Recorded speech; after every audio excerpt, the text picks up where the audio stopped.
Subscribe कीजिए be learning tutorial YouTube channel को और बेल आइकन को दबाइए हमारी लेटेस्ट वीडियो सबसे पहले देखने के लिए।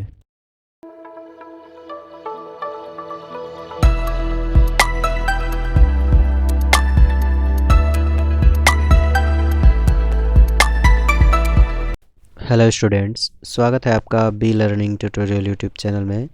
आज की इस वीडियो में हम class 10th math lesson 13 volume and surface area पृष्ठीय क्षेत्रफल तथा आयतन से क्वेश्चन 6वें को करने वाले हैं।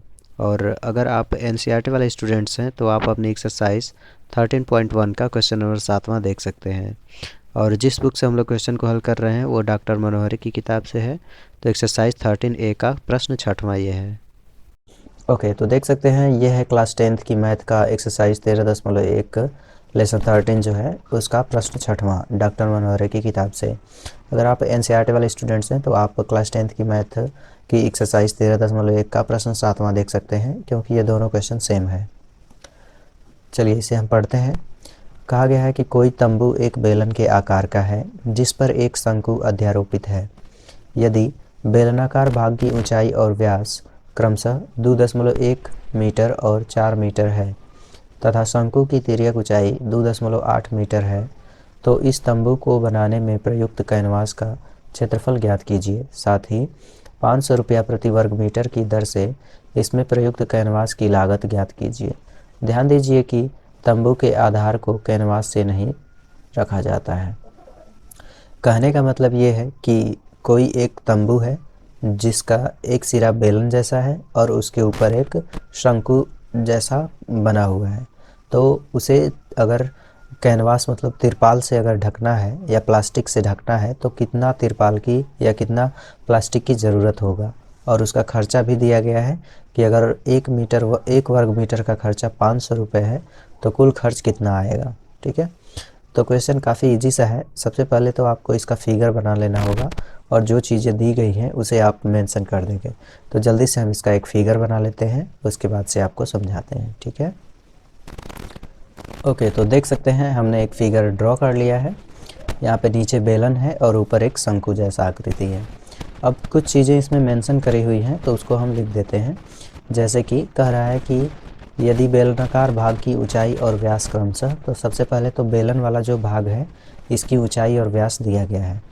तो इसकी ऊंचाई का मतलब ये वाला जो ऊंचाई है ये दिया गया है।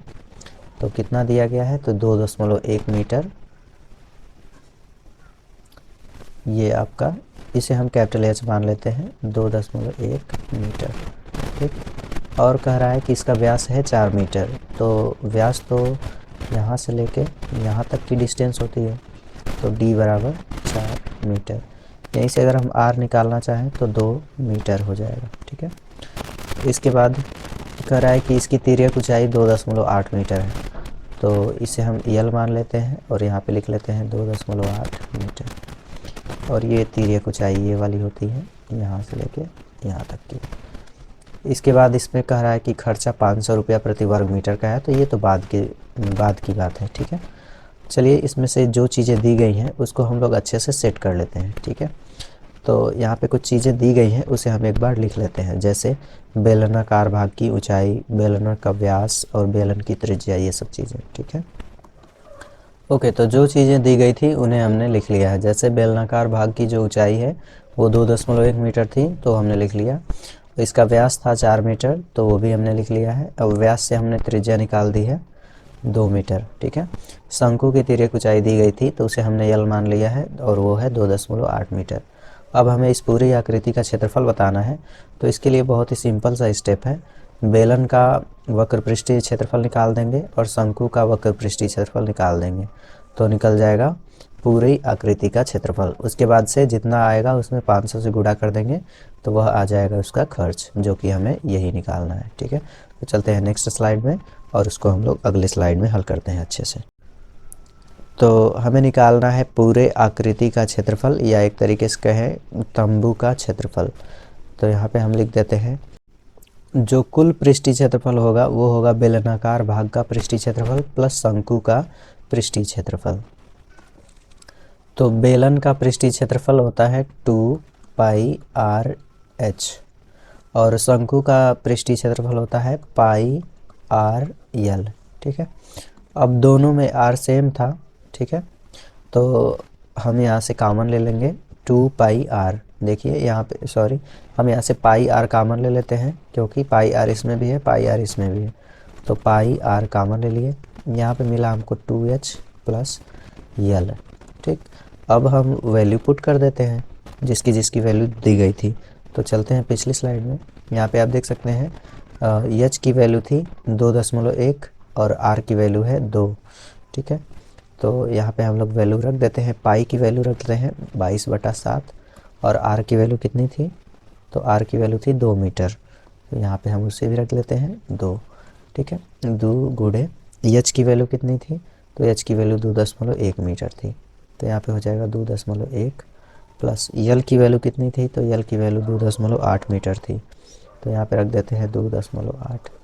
अब इसे ही हल कर लेंगे, तो 22 का 2 से गुणा कर देंगे, ये हो जाएगा 44/7 और अंदर 21 का 2 से गुणा करेंगे तो ये आ जाएगा आपका 42, मतलब कि 4.2 और प्लस 2.8 है, तो यहाँ पे 2.8। ठीक, अब इन दोनों को ऐड कर लेते हैं एक बार, तो ये हो जाएगा 44/7 गुणे, इसको ऐड करके बाहर कर लेते हैं, तो 8 2 जोड़ेंगे 10, 4 2 6 और 1 7, मतलब 7.0। तो दशमलव के इधर के 0 का कोई मतलब नहीं है, इस 7 से इस 7 को काट देंगे और ये आ गया हमारा 44 मीटर स्क्वायर, जो कि इसका पूरे तंबू का पृष्ठीय क्षेत्रफल है। अब हमें इस तंबू को कैनवास से ढकना है, तो यहाँ पे लिखेंगे कैनवास का खर्च, मतलब कि लिखेंगे यहाँ पे 1 मीटर कैनवास की लागत। ओके, तो हमने यहाँ पे लिख लिया है 1 मीटर स्क्वायर का जो खर्च था वो था 500 रुपये। तो इसी तरीके से 44 मीटर स्क्वायर कैनवास की लागत का जो खर्च आएगा वो आएगा 44 गुणे 500 और इसे हम लोग गुणा कर लेंगे, तो 4 5 20 और 4 5 20 2 22 और यहाँ पे 2 0 है तो 2 0 लगा देंगे, मतलब कि 22,000 रुपये उसका खर्च आएगा टोटल। इस तंबू को तिरपाल से अगर ढकना होगा तो कुल खर्चा आएगा 22,000 रुपये। ठीक है, और वो भी 1 मीटर स्क्वायर का खर्चा है 500 रुपये इसके हिसाब से, और यही होगा आपका आंसर, ये वाला, और क्षेत्रफल आपका यह वाला होगा। ठीक है, तो क्वेश्चन काफ़ी इजी सा था, बहुत ही आसानी से आप इसे हल कर सकते थे। मुझे उम्मीद है कि वीडियो आपको अच्छा लगा होगा और क्वेश्चन भी आपको समझ में आया होगा। अगर आपको कुछ डाउट है तो आप हमें नीचे कमेंट करके बताइए। इस लेसन की हमने पूरी प्लेलिस्ट बना दी है, तो उसका लिंक डिस्क्रिप्शन में दिए हुए हैं और ऊपर आई बटन में भी है, जाके आप देख लीजिएगा, क्योंकि यह लेसन काफ़ी इम्पॉर्टेंट है, एग्ज़ाम में इससे क्वेश्चन पूछे जाते हैं लॉन्ग में। ठीक है, थैंक्स फॉर वॉचिंग।